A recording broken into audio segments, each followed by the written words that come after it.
Fight! Round 7.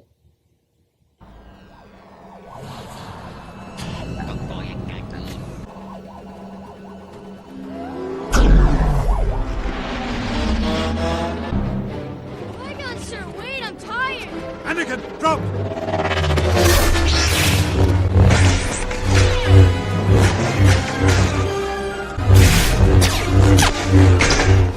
Qui-Gon's in trouble.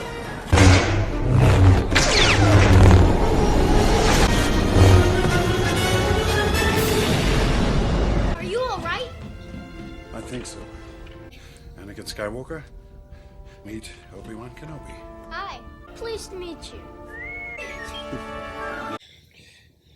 Okay. He just has fucking country farm boy vibes. Wait, you said it again? He just has like country farm boy vibes. Who? Anakin. Why you say that? This is his demeanor. It reminds me of Opie from Andy Griffith.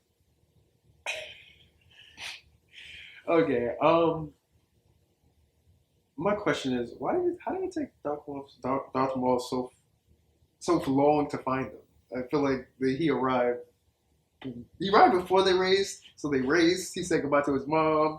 They got the parts for the ship. They fixed the ship, and Darth Maul was like finally finding them. Well, I think it was more so due to the strategy. He was trying to operate in secrecy, because for him to make a scene during the actual pod race, it would have been. Well, so it is that in a sense, but also, you remember they parked the ship on the outskirts of Mos Eisley. They didn't park in Mos Eisley, so there was never really a true tell of where they were at. So they used the He like used drones or something. yeah, he used a drone. And the thing with the Sith up until the movie is that they wanted to keep it a secret that they existed. Right. So he wasn't allowed to open himself up to the Force, or else Qui-Gon and Obi-Wan. I don't want to say Obi-Wan because the thing that I don't like about this scene is that Obi-Wan doesn't sense Qui-Gon or Darth Maul when they're fighting. Yeah. So it's like he's oblivious to it. But that's the reason why it takes so long, is because he's not opened himself up to the Force until it's time. Right. Or It's the Phantom. Yeah. Interesting. Okay. I liked the scene as it was the debut for my favorite character in the Star Wars series, Darth Maul. But I did have one slight problem with that fight. He gave up way too easy. So when Qui-Gon Jinn just hopped in the jet, Darth Maul as a Sith Lord was stopping him from using those same skills to propel himself into the jet as well. So it just was like, So a Sith is a Well, Jedi. No, so No. He's not a Jedi? No. Okay, so so what's the difference? they're two opposite sides of the same coin. Oh, okay. So they're polarity. Yeah. But reason why I'm not going to necessarily argue against it, but the alternative to that perspective is that he's supposed to bring the Queen back in one piece. Mhm. So he's not supposed to get in some, all out, combat with Obi-Wan and Qui-Gon if you run the potential of killing the Queen as well. So I thought he was trying. I thought he was supposed to kill him. No, remember when he was was so in the prior scene before they race when he's He like, was at last, that was Sidious saying you need to bring her back to Naboo so she can sign the treaty. I thought, but he was like, "We're finally going to get our revenge." So I thought That was on the Jedi. Okay. Because That's what I thought. Like revenge doesn't. We're going to kill him. Like so he's supposed. So yeah, he was given the order to kill the Jedi, okay. but he's not going to kill the Jedi and run the risk of killing the Queen as well. Yeah. Because they need the Queen to come back. Yeah, to try. Yeah. And he didn't know Something whether something something like was that. on board. He did. He knew she wasn't. He knew they were on board because of the they were tracking him. They tracked him to Tatooine, so he knew the Queen had fled. That's why he was given the order to kill the Jedi and bring the Queen back. So he knew that she was on board. Yeah. Okay. Dope scene. It's just, I guess, just me being such a Darth Maul fan, I was. Yeah, he could have killed somebody. Yeah, the fight definitely could have been longer. It definitely would have been cooler if it was longer. And then, yeah. That's one of my main qualms with this movie in general. The fight. Yeah, it's so rich in characters that you've never really seen before. Because we get Luke's breakdown, we get Anakin's full breakdown up into Darth Vader, but it's like Palpatine. We get very little of his backstory. We get very little of Darth Maul, and those are like two of the most intriguing characters that deserve a lot more. I mean, granted, Darth Maul gets his due diligence in Clone Wars and Rebels, but it would have been nice to see live action as well, predating Clone Wars. In the core series. Yeah. Yeah. Fight! Round 8. He was trained in the Jedi arts. My only conclusion can be that it was a Sith Lord. I do not believe the Sith could have returned without us knowing. We will discover the identity of your attacker. May the Force be with you. Master Qui-Gon. More to say, have you? I've encountered divergence in the Force. Person? A boy. His cells have the highest concentration of midi-chlorians I have seen in a life form. You refer to the prophecy of the one who will bring balance to the Force. Trained as a Jedi, you request for him, Finding him was the will of the Force. I have no doubt of that. Bring him before us, then.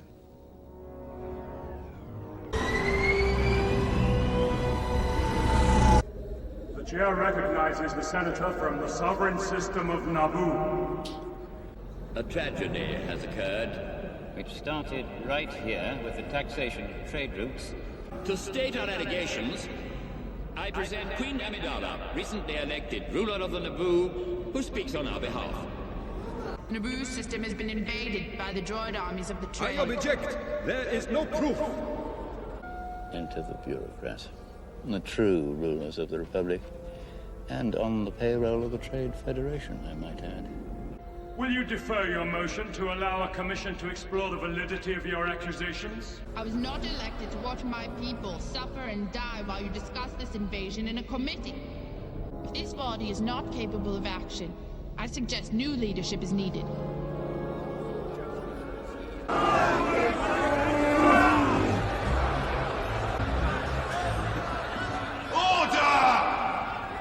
Now they will elect a new Chancellor. A strong Chancellor. Do not defy the Council, Master, not again. I shall do what I must, Obi-Wan. They will not go along with you this time.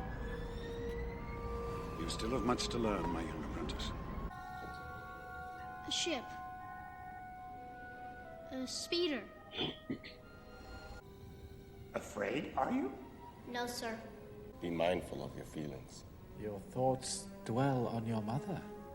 I miss her. Afraid to lose her, I think, Fear is the path to the dark side. Fear leads to anger. Anger leads to hate. Hate leads to suffering. I sense much fear in you. That was so meta.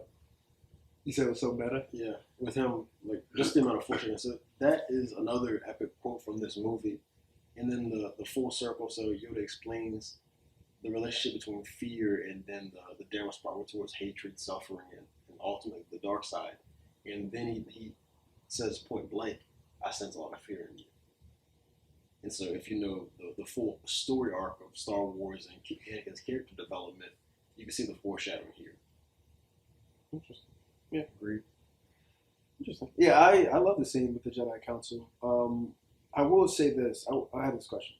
Aren't they practicing fear by not letting them train? No, because they have a code. So their code is that you get pulled into the Jedi Temple to where you start your training before you form any true attachments. So this is often like before you're like 3. At a certain age, yeah. Yeah. So the fact that he's 10 and then the fact that he has formed attachments to his mother and of course we see Padme as well, he's already technically disqualified himself from being.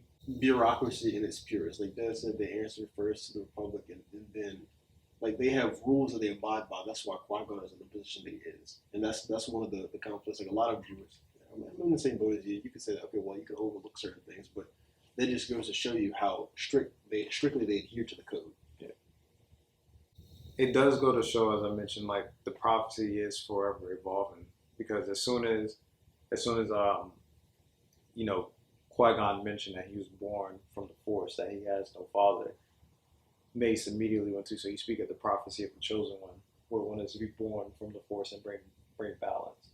Mm-hmm. And so it was cool to see all that like really get started and to get the ball rolling. It's just unfortunate to your point that, it doesn't roll out the way it does because of those things, fear and hatred. I'm glad you actually mentioned that, though, how Anakin was conceived. That was the biggest point that I struggle with in this movie. It's just, because I did some reading on that, and they had to actually dive deeper into it. So what he was saying was that he was birthed from the midichlorians and his mother. So it's kind of like a virgin birth, like Jesus was born. And it just, I mean, if that's the... Is that because he's the chosen one? Yes. So... Because like no other Jedi is like that? Correct. Yeah. But Legends has it that way is because Tenebris, one of the things that you guys see with, the Disney sequels, and then of course, if you look at any of the new Disney content as far as like the shows, is that the Sith practice in cloning. So like they were looking to see in ways that you can transfer like the essence of the Force from body to body. Okay. And it is theorized that because of Tenebris's manipulation of trying to create something from the Force, the Force responded by creating Anakin.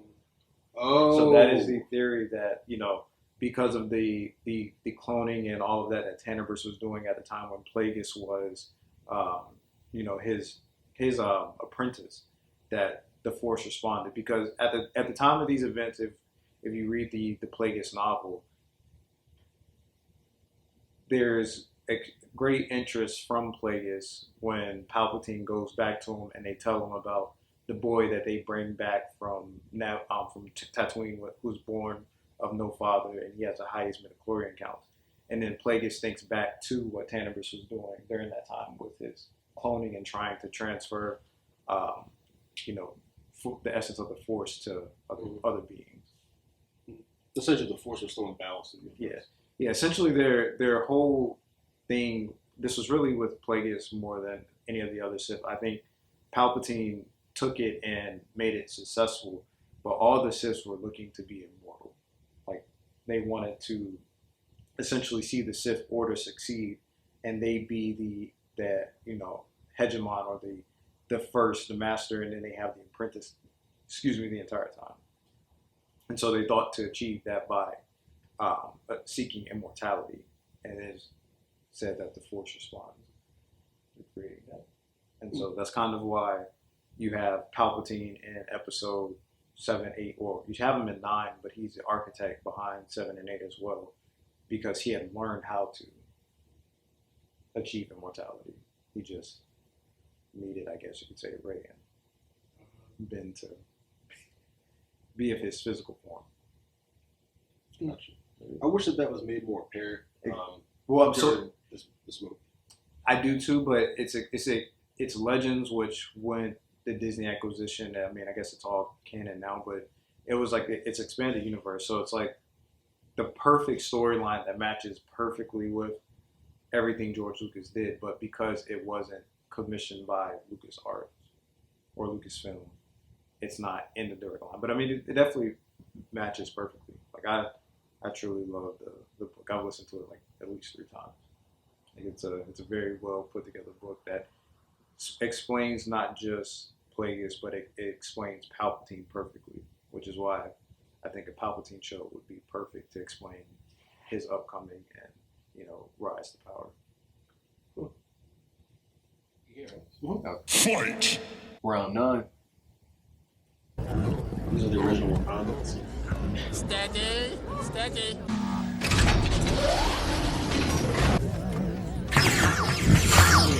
This does actually looks like a scene. The same scene from Endgame.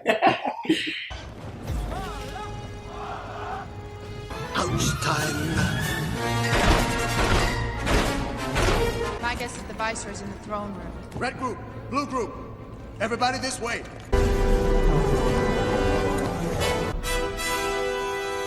Quick, shoot him. We'll take the long way. We gotta do something, R2.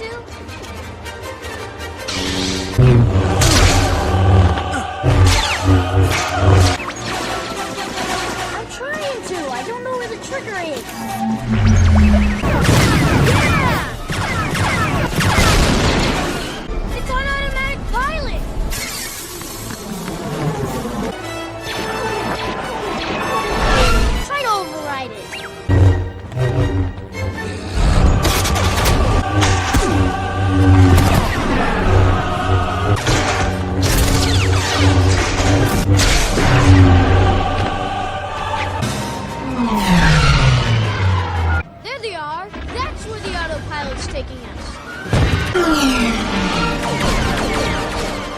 like the shield is too strong. This is tense!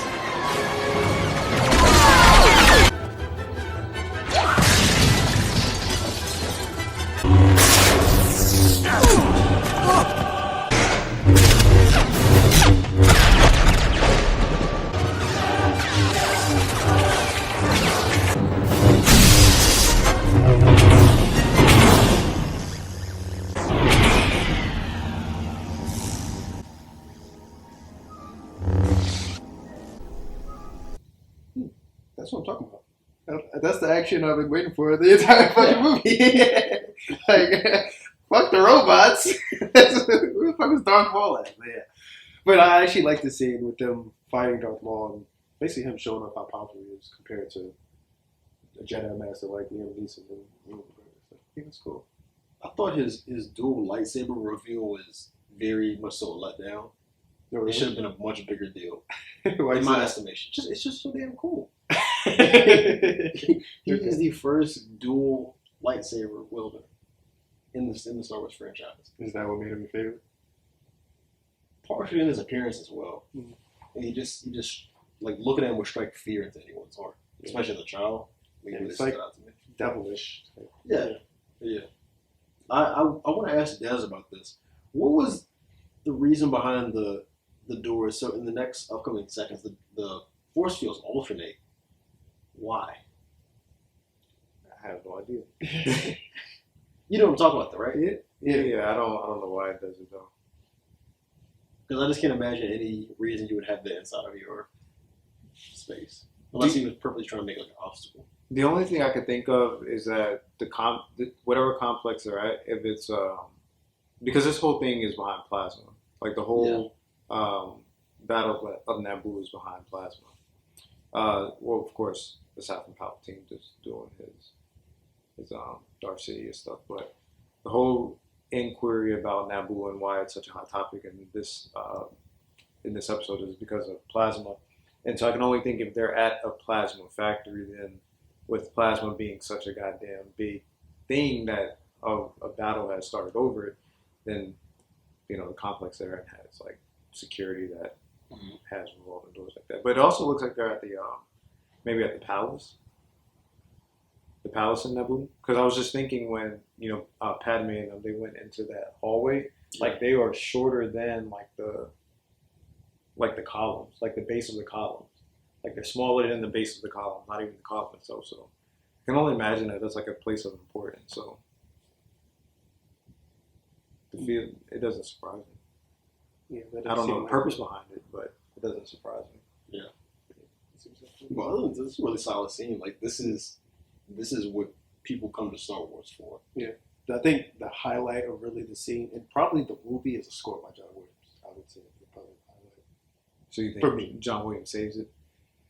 The movie not really saves it. He definitely makes it better because I don't think a score can really necessarily hurt a movie, but it can definitely save a movie. Not really save it, but it can help a movie. It takes it to the next level. Yeah, it gets kind of take it to the next level. Adds to the suspense. Yeah, and I think the score, not really just in this scene, like throughout the movie, I think it's like really, really good. Like, I know. I think the duel with fates is this scene. Yeah, so it's pretty good. It's felt throughout the movie. It's like it's not something because some other movies you would even go through it like, oh, the score wasn't a big thing, but you can feel it. Yeah, you can feel the score throughout each scene in this movie, and I really like that. Agreed. Yeah. Fight! Final round, round 10.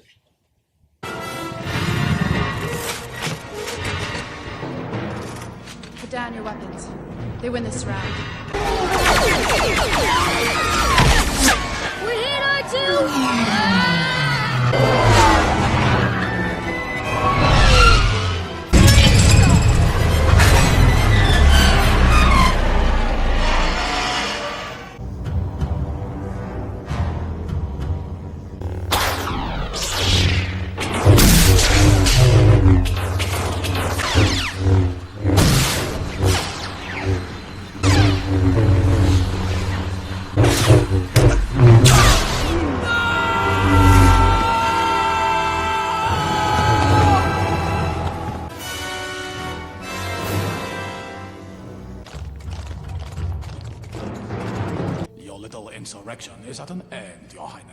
Viceroy, your occupation here has ended.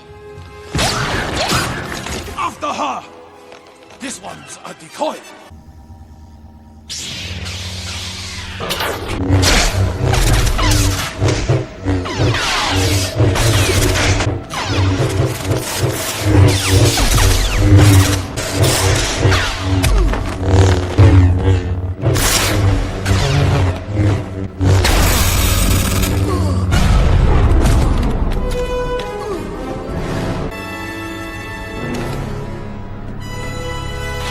Yes, we have power. Shields up. Take this! Whoa!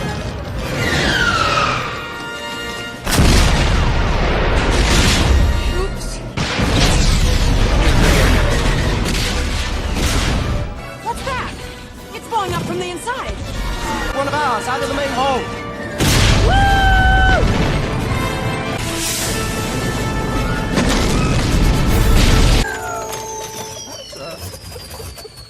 What are they doing? The control ship has been destroyed.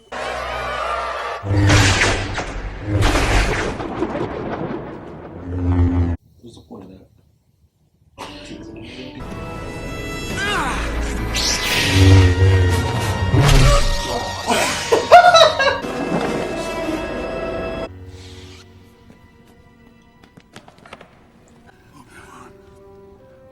Promise me you will train the boy.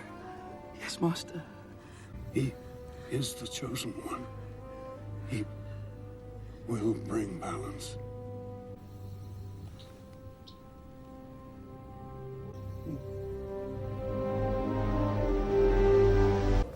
We are indebted to you for your bravery, Obi-Wan Kenobi. And you, young Skywalker. We will watch your career with great interest. Agree with your taking this boy as your Padawan learner? I do not. Qui-Gon believed in him. Grave danger I fear in his training. Master, You fear? No. I gave Qui-Gon my word. Qui-Gon's defiance I sense in you. Need that you do not. Your apprentice, Skywalker, will be.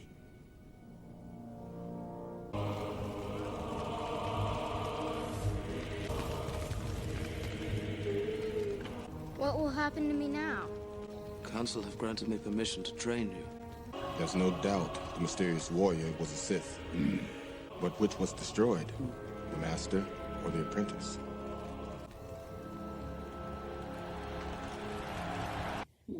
Interesting. Okay, I don't mind this Liam Neeson dying or anything like that. The final battle is actually okay with Darth Maul and everything, even though he's kind of wasted. My biggest thing is Anakin surviving this. But let me guess, it's the Force? Of course. Oh, yay! You know, if this movie actually explained a little more, like, go into a little more detail about how strong these Jedis are compared to, like, all the other creatures in the universe, then I would be like, okay, cool. But with people this powerful, like, people with the Force this powerful, it seems like there shouldn't be this many conflicts in the Jedi world or the Star Wars They world. rules at their though. So they won't, like, go over their power? Yeah, there's certain things that they just won't do. And certain things they won't intervene in. That's one of those things. It's like, you know, It's a discipline. Yeah. But yeah, another thing, Anakin surviving this, but yeah, like I said, the Force. So I guess, and then like the biggest thing with the action overall, like it's not that compelling. Like most of the action is just them fighting robots. Like if it was like actual fights between like Darth Maul, if the fights were longer, and it would be more compelling and more worthy. Like we're on the edge of our seats in the last few scenes because it's Darth Maul versus Obi-Wan and Liam Neeson. You know what I mean? So why do you keep calling him Boswell? because I don't like his. I don't like that name. Qui-Gon? Yeah. Qui-Gon. Yeah, Qui-Gon. I don't like the name. Okay. Yeah, I just call him Liam Neeson. Yeah. Don't ever do that. But yeah, that's really my biggest thing with that. And then the action, the robots is like it's not that compelling fighting robots. Like, are they really a threat? Not really. Are they really a threat? You got Natalie Portman over here. You know, I mean, it's not It's really just an arcade or something. Yeah, like it's not really a big thing. If it was more actual fights between like Jedi's, Darth Maul, Obi-Wan, it will be more compelling. But other than that, I think the action overall is kind of average. I would say, to be honest with you. For it to be the entry to the prequel. Yeah. I think they focus a little bit more on like the politics, and I don't know how many.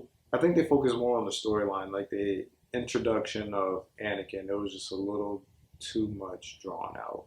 There could have been a lot more included with the introduction to Anakin, because I do agree. I wouldn't say it's questionable how he survived. I think it's ridiculous that autopilot is taking him to the Trade Federation's command center. Like, what is the notion behind that? Like, it just so happened to be programmed to fly directly to the Trade Centers. All that shit was by accident. Like, he did all of that shit by accident. It was like, okay. So but the Force. So, yeah. It seems very, very interesting in that R2, the astromech that he is, that he didn't get the autopilot disengaged until they're in the thick of combat like that. That's a little bit interesting as well, but it doesn't take away from the scene itself, because you already know Anakin is extremely gifted. I would probably say that pod racing is more of a challenge than flying, so it's not ridiculous that he's survived the full scene, because he's the only human that can pod race. But there's if he was on autopilot all the time. Wasn't everybody shooting him?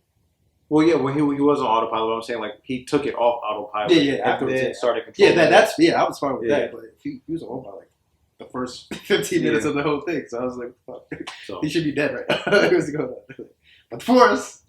So yeah. What do you think? Again, I feel like Darth Maul was done an injustice. A huge disservice. I can see the tears in your eyes. And just chopped my man in half and kicked him down the shaft. Because it was just so. Obi-Wan was just hanging there for a hot minute, and then he just jumped up, and it was just one smooth slice. And it was like Darth Maul, after that long fight, put up such a good fight. It wasn't like earned. Yeah, it was an easy death. Yeah, and it just that part irked me. But as a whole, I mean, it was an enjoyable scene. I would say. I understand that had to wrap it up. They had a budget. Probably wasted time with it. It really did set the stage for the rest of the movies, because I feel like even like I keep referring to the foreshadowing. I think that's part of a brilliant franchise. Everything is intentional and ties into something later. And so when Qui-Gon and Jinn was burning, and Anakin was looking at him, so fire is something that is important to Anakin as well. Like, if you know his full character arc, and it also serves as an introduction to him to seeing how serious this is. Because in the beginning he said he didn't think that Jedi could die. Nobody could kill a Jedi, but he sees a dead Jedi right there. Like, he actually sees the severity of what he's getting into. Okay. So I think that was a hugely important scene. Okay. I hope so. I hope they actually go over something like that. I hope he does have good character building throughout this entire series, Anakin. Since we're seeing him as a little boy, so I hope so. But let's see how that goes. Yeah, but for me, how do you guys like the actual CGI and the visuals? How do you guys feel? This one was the worst out of the bunch. Out of the prequels, I went to the bunch because it may be a step up from New Hope through Empire Strikes Back. But I will say, like, just the start of the Gungans versus the droid, it looked ridiculous. To be honest, it looked almost video game-esque. Like, to be honest, the whole everything Gungan in the movie to me looked completely. It did, but this is 1999. Yeah. Well, that's when it was released, and then so it was developed prior to. But there's plenty of shots in this movie that looks really, really good. Yeah. And then there's some that are just like, what the fuck? I'll give you that. Yeah, but I'm just saying, just for its time, I thought it looked great. Yeah, I mean, it's definitely not bad. Yeah, but it did. I see what you're saying. It was a little bit cartoony at some points. Yeah, like, it wasn't refined. Like, you could see, like, it could have been in a video game. It wasn't sharp, but like you said, it is 99. It was a good movie. I enjoyed it at the time. I was 5. I loved it when I was 5. I loved it when I'm 28. So were you laughing crazy at Jar Jar when you saw it? No, Jar Jar never intrigued me, to be honest. I was never. Isn't that what Jar Jar's for? The kids? Maybe to make it a little. I can see that. Kid friendly. Yeah. You guys didn't know that? That's what Jar Jar was created? I'm pretty sure. Well, I mean, I wouldn't go that far though, because he isn't. Do they have the whole poop jokes and shit in 4, 5, and 6? No. Well, he's not in 4, 5, 6, but you only have it in 1. You don't have it in 2 or 3. Like I said, because he becomes part of the Senate. Like he joins. So he gets more serious. Yeah, you see his character. He develops the character, and also I think that even within this movie, he becomes more bearable to me when he starts to turn the tide in the battle, because he was just goofing off and essentially just sabotaging everything. But when he started to actually, so there's a piece that wasn't included in one of the clips, but when he pulls the orbs and it starts to actually demolish some of the droids, and then he starts to take some of them out, I feel like that's when I actually started to like Jar Jar. A little bit. Like at first, I'm with you. He was annoying, but he grows on you. And I don't want to say he doesn't come. Him actually doing that. Him actually. Well, I guess maybe this shows more of how useless the fucking robots are. But the fact that Jar Jar actually did it and just defeat him. Dude, he's not like he's a qualified general. He's a fucking idiot. That obviously is with Liam Neeson. Liam Neeson is just like, yeah, come on, man, come on. Like, no, leave him. Like, why are you still with him? But yeah, is that really like? I get you like Jar Jar after that, but isn't that just the screenwriters like, yeah, let's make Jar Jar? He was pretty much he was atoning for his previous transgressions of how annoying he was, in my estimation.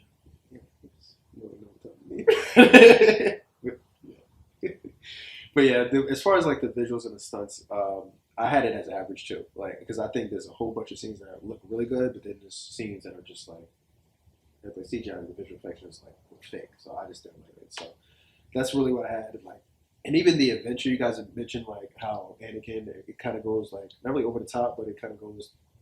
It could have dived more into how Anakin had met Anakin and everything like that. I do think a little bit of that is a little bit isn't that organic, but it's not bad. And the adventure with the race is okay. Maybe they could have went a different way, but it's not terrible. And so I think overall, I gave the action and adventure is like average throughout the actual review. To be honest with you, how did you guys feel about the overall plot and story? Though? Do you guys feel it delivered on what episode 1 should deliver on? I would say so. Yeah. It's at the stage. Like there's going to be criticisms, obviously, because this is before the original Star Wars movie, and you're always gonna have comparisons between the two in subsequent movies. But I feel like in terms of connecting the dots between the stories, that's something that George Lucas does brilliantly. Is that even things that, like you were explaining how Anakin's birth was a consequence of the Force trying to correct the universe. Even that was something that you could make sense of. It's not, things aren't just like a complete asshole for the most part. Like there's 2 points that might not be connected, but you could still logically deduce that they're related. And so from there, the world begins to build out. And I think that this movie did a really good job for foreshadowing, like excellent. Everything in there was foreshadowing Anakin's character arc and events to come. And then also connecting the dots between the other movies that we're already seeing, and then latter parts of the Star Wars extended universe. So, I mean, we all have our respective qualms. Myself with Darth Maul, this the biggest one. I keep harping on it. I'm gonna keep doing it, but it like I said, it really sets the stage, and it gets you intrigued and pulls you into the Star Wars universe. And I mean, that's all you can ask for a true first movie for the series. What do you think? No, I agree. I agree with everything for the most part. It is one of those things where I could nitpick and say, "Oh man," but it'd have been nice to have seen Plagueis, or it'd have been nice to see a little bit more Palpatine. Yeah. But it was really just the introduction of the Sith into the storyline to try and show you where, the Sith story arc comes into play, and a lot of it you do have to piece together as time progresses. Whether you read the comics or you're reading the novels, or if you're diving into the expanding universe, you kind of have to do a little bit of your due diligence to fully understand Star Wars, which is why a lot of people don't, because everything is so open to interpretation. Mm-hmm. But I think once you understand that it's open to interpretation by intent, so you can have all these storylines be intertwined and it all makes sense, it's done deliberate. So you may not enjoy it because, it's not a complete story. And that's the thing. Some people, when you watch a movie, you want to see a complete story, but that's not what Star Wars is. Even Return of the Jedi, when everything finishes, you think it's a complete story, but it's not. It's always a forever evolving, kind of like we talk about with the prophecies. They're always evolving, and I think that everything in Star Wars, when you actually look at it, from a subjective point of view, everything falls in line. Like the story is always evolving. You can always tell someone's stories. Like what we see with Tale of the Jedi's coming out. We see Yaddle sitting in the council, but in the movies, we get no dialogue from Yaddle. But in the Tale of the Jedi, you're going to see Yaddle, you're going to see Dooku, you're going to see all these people that were in the movies at this time, just not present. So even though we can say, yeah, we would have liked a little bit more, but I think if we got more, it limits how much we can expand on later. And how much can you reasonably put in one movie? Yeah. I mean, this was what, a 2-hour movie? Yeah, 2+. So if we're talking about wanting to get more of, Palpatine's story, or maybe an introduction. There's always stuff you can take out. There's always stuff you can take out. Yeah, but if we look at it, how much could we have take out? Like, okay, we can say we take out Jar Jar, but like it or not, Jar Jar was part of the movie. I mean, Jar Jar is the introduction to the Gungans, which explains the story of Naboo. So as much as we may not like Jar Jar, he's a necessity because he brings the Gungans into the story. And I feel he was not right there because you did not need Jar Jar to bring the Gungans into the story. But you did though. No, they only let you do that because Jar Jar was like, "Oh, I have an underwater world." That could have been, you could have changed Jar Jar's character and made him more serious or something else. But I think it's a good thing he wasn't. Like, I understand he wasn't. I'll give you that. I agree. No, I don't. You don't think he's doing? I don't. Because here's the thing: Jar Jar had to have been excluded from the Gungan order in order for him to be out of their city. I'm not disagreeing with that. Well, that's what I'm saying. He's saying he could have made Jar Jar like a different character, and I'm like, no, Jar Jar had to be docile for a reason to have been expelled from Gungan City. Yeah. So if Jar Jar isn't expelled from Gungan City, he's not out in the Naboo for the Jedi to come across him. Yeah, there would never been a connection. And as they were saying, like, and this is in the novels as well, they live separate. Gungans and the Naboo live separate. Yeah. So there would have never been a chance for, in this small space of time, for Qui-Gon and Obi-Wan to come across the Gungans without Jar Jar. Yeah. So as much as we may not like Jar Jar's story, he's still an intricate piece in bringing the Naboo and the Gungans together. I still feel like from a tonal standpoint, Jar Jar was an interesting juxtaposition. Like, he provided the foil for the serious tone of the movie. Yeah. So, I mean, maybe not for you, but for other people, like, I do know, like, in the online community, the Star Wars extended fan base, he has a cult following. Some people do like it. Not me, but yeah. I'm saying there's a character for everybody, and it has, if they were just one kind of tone, one kind of character, and he wasn't, like, if you were just to take him out of the movie, what would the impact be? From a storyline standpoint, okay, you might have that one plot where you just discussed the fill in, but it would have had a very different tone. I don't think it would have been as captivating, like you said, from children, maybe. Yeah. You said you don't think it would be? I don't think it would have been as, it wouldn't have been as captivating for children. Like, of course, children like space, robots, aliens, things like that. But Jar Jar, like, the personality is, like, that's part of what I said that they do so well is the extended universe and the character building. Like, everything, like, even the pod racers, they all have personalities. Like, they only had a few moments on the screen, but they all were very distinct. It wasn't just ugly alien, ugly alien, ugly alien. Like, they were ugly, don't get me wrong, but they had quirks to them, like the one that had the pit crew, and he was, bitching at the droids to get his ship right, and the other one, the Mucinex man, and he couldn't get his thing together, and, like, everybody had something that made them more than a simple one-dimensional character. There was nuance in them. So I think it's a necessity. Yeah, I disagree, but okay. I only care that to kind of chime onto that as well. If you actually, like I said, go into some of the books, you see the way the Force brings everything together, because Plagueis was the one that actually helped Gardulla the Hutt create the pod racing event on Tatooine, and then of course through Gardulla the Hutt you get Jabba the Hutt. How they're related? How's Gardulla and Plagueis? No, Gardulla and Jabba. They're Hutts. No, how are they related? What do you mean, like? kin type. I don't know what their kin line is. I just know that I know that they're both the same. Yeah, I know that Jabba just followed Gardulla. Like after Gotcha. Gardulla lost control over Tatooine, Jabba was the one that took over. So it's connected because it's through Plagueis's cloning and desires to achieve immortality. It's theorized that you get Anakin, but you get Anakin in this pod racing where we get to see a bit of his Force essence through Plagueis's dealings with Gardulla the Hutt. So everything is tied together in some shape or form. Okay. Is it the will of the Force? Is the yeah. I mean, if we're gonna say it's the will of the Force, we can say it that way. I mean, I think it's the modern day. If it's the universe's will, if it's the Force's will, then it'll make sense. You can make it make sense. I don't think there's a right or wrong perspective as far as how everything unfolds. I think you can hate Star Wars, you can love it, but I think if you do choose to dive into it, it really is one of the most expanded franchises that there ever has been. Absolutely. And I think, you may not like Jar Jar now, but I think you'll like him in the next because you get to see a little bit of, him being around Padme.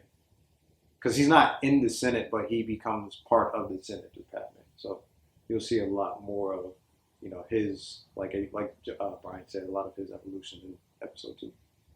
Okay. Yeah. Yeah, it was just a lot of the. I like. He's poorly written.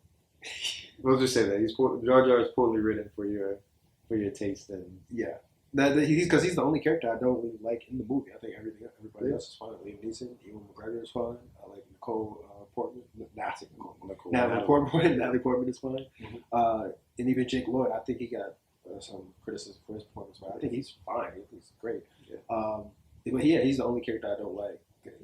And he's just like, he's not needed in this movie. And you might say like, oh, because he was with the Gungans, and then but they feel like they created that story just to have Jar Jar in it, and then regardless of whether we, one thing we'd have to do is we have to give George Lucas his due diligence in that even with all these characters, you get their essence of where they're at in their universe. So you have Natalie Portman and Padme. That's this completely different.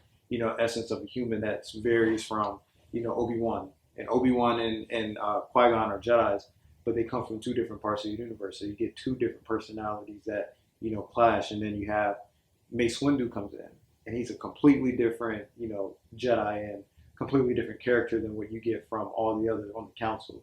So it's very interesting how he made sure that, even though we're all humans and you're alienoids or whatever it may be, they all have their very distinct, even though they look exactly alike, personality that is maybe attuned to or akin to, their home world.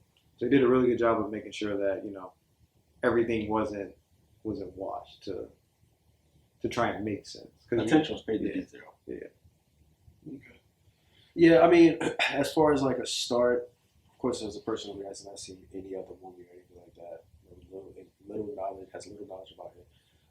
Watching the first episode, it's not bad at all. It's about, I will put it probably about slightly above average. Yeah. I do feel that they could have explained more about being a Jedi and like. It's not the Star Wars to get you hooked on Star Wars. Yeah, exactly. I'm like, oh damn, I can't wait to the episode 2. Like, I'm not like that right now. I'm like, okay, I watch episode 2. I mean, I'm sure it will get better, but I mean, it's just like that was you could have done something a little bit different. I think the saving grace for the Star Wars franchise is that Star Wars, which eventually becomes A New Hope, was the first Star Wars. I think that because you have such a good original trilogy that you can have maybe one or two bad movies. Because even episode 2, as we get ready to review that, it isn't critically acclaimed. Like a lot of people don't like episode 2. They think it's okay, and it's great now because of how bad the Disney sequels are. But a lot of people didn't like episode 2 as well because there's this love story behind it. And of course we'll go into that when we actually dissect it. But it's people really love episode 3, and I think as much as you may not like the way everything is piecing itself together, I think you'll love episode 3 because episode 3 is one of the few out of the or I think it's the only one out of the prequels that truly makes sense. Like if you watch it, every question has an answer in every within that movie. Yes. Okay. It incentivizes you to continue the franchise. Yeah. It allows you to build out. Well, I mean, think about it. Think about how many movies we've seen where there's like one or two, and one never matches two because one was completed, but it got so much acclaim that we created a two, but two just isn't good at all. Yeah, because that story was told, it was closed, and you're moving on. You're trying to create another story from these characters, and I think Star Wars, like again, their saving grace is the original trilogy was so good, but their saving grace is that even if they put out a bad movie, the characters are so rich that you can build this expanded universe off of it, where that character gets a redemption. Like if we would have only seen Palpatine in Episode 1, who cares? Who cares about Darth Sidious? But because there's this expanded universe, Palpatine is such a rich character, and even in Episode 2 and 3, you don't get a lot of Palpatine, but he's probably one of the most important characters in the franchise, if not the most important. Because he's the only one, because of Ian McDermott and, them going back and re-recording it, he's the only one that's in every Star Wars except 7 and 8. I do see what you're saying. Like, it's a double-edged sword at the end of the day. Like, the breadcrumbs can make it interesting for, character development in future movies, but it can also be, a detriment to such an interesting character that you never really got to see other than, 2 or 3 minutes of dialogue and then 5 minutes of action. Yeah. Well, that's a testament to how effective the characters were designed. Yeah. The fact that if somebody can only have that amount of screen time, you're interested enough to, I'd like to see them have a spin-off, and people are that much invested in the characters in the movie. And that's really rich in the Star Wars line too, because it speaks to, Boba Fett. Boba Fett had like one line when it's like no disintegrations, and he's like, as your wish. Like he literally has 3 words in Empire Strikes Back, but he has a cult following. Yeah. Like. No. Okay. Yeah, so let's see if you have any final thoughts on the actual movie. No, I just hope that you guys enjoy it, and then as we record Episode 2, you guys enjoy that one just as much. And I hope Josh enjoyed it as a first-time viewer. Yeah. It wasn't bad. Like I said, I would probably put it about average, just slightly above average. The best thing to me is a score by John Williams, to be honest with you. I think everything else has problems, but score by John Williams is probably the best thing for me. Good. If you guys like the movie review, don't forget to hit the like button. We're going to see you guys in the next one. Peace.